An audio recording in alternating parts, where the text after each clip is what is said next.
wide, empty desert, 15-year-old Wally West is suddenly hit with a strong panic attack.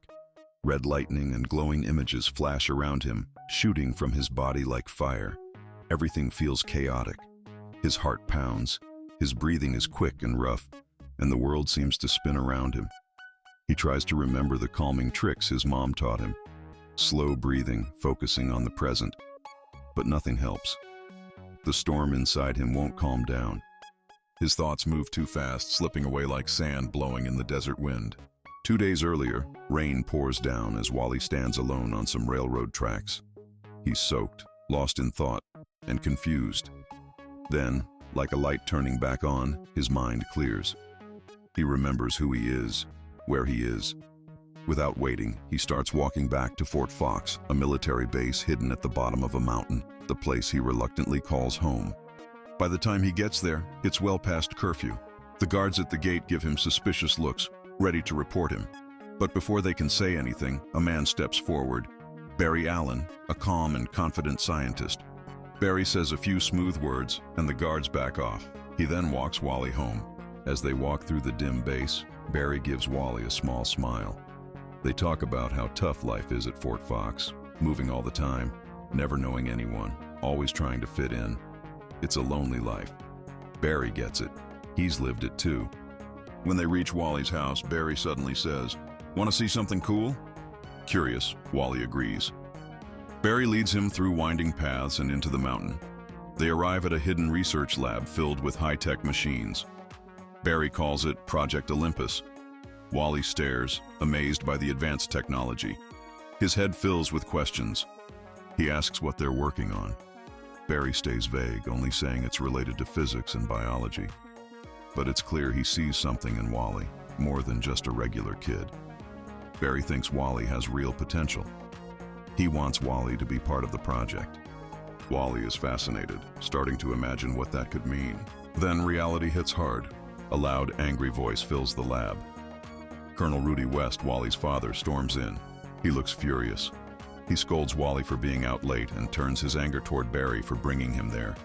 With a firm glare, he tells Barry to stay away from his son and orders Wally to go home. Just like that, the chance for something new disappears. Now, in the present, Wally sees a shape moving in the distance. As it gets closer through the heat waves, he realizes it's a tank. Fear floods him.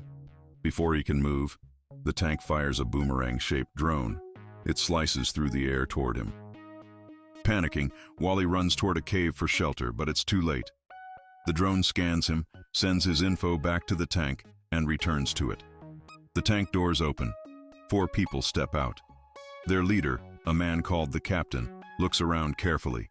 The pilot, named Digger, watches where Wally went. Without wasting time, they all head into the cave to follow him. One day earlier, Wally is in his room playing his guitar when a strange feeling hits him. The world seems slightly out of place for a second, then it's gone. Before he can think more about it, his dad enters the room. Rudy's face is serious. His voice is firm. He tells Wally he saw what's inside the mountain and warns him to stay away from Project Olympus. He says it's dangerous and insists Wally needs to stay at Fort Fox, where he can keep an eye on him. But Wally's tired of feeling stuck. Anger rises inside him. He yells back, accusing his dad of dragging him to this isolated base, expecting him to just sit there while Rudy follows orders. He says at least Barry believes he can be something more than just the son of a soldier. Rudy gets angrier and demands Wally stay away from Barry Allen. Wally stands at attention and gives a mocking salute. "Yes, sir." Then he storms out, his anger boiling. Outside, something strange catches his eye. Glowing red rectangles standing upright in the dark. They look like they're leading somewhere. He follows them, unsure if it's curiosity or something else pulling him forward. They lead him back to the facility. Wally sneaks inside, searching for Barry. The deeper he goes, the creepier it feels. He finds a strange glass tube holding a creature he's never seen before. A green furry monkey thrashing and screeching inside. Fear grips him, and he backs away quickly, running deeper into the lab. At the heart of the lab, he finds Barry standing in the middle of a huge glowing machine. Barry looks scared. "Get away from there!" Barry shouts. Back in the present, the chase inside the cave reaches its peak. Wally is exhausted. He stumbles and collapses at the end of the cave, gasping for breath. Then he sees something terrible. Barry's lifeless body lies on the ground. Guilt hits him like a punch. He feels like it's all his fault.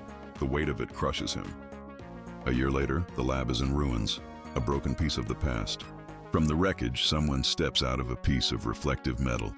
He moves with purpose, digging through the archives of Project Olympus, watching videos of Wally's journey, his pain, his growth, his power. The figure smirks. "Mirror, mirror on the wall," he whispers. "Time to make this whole world fall."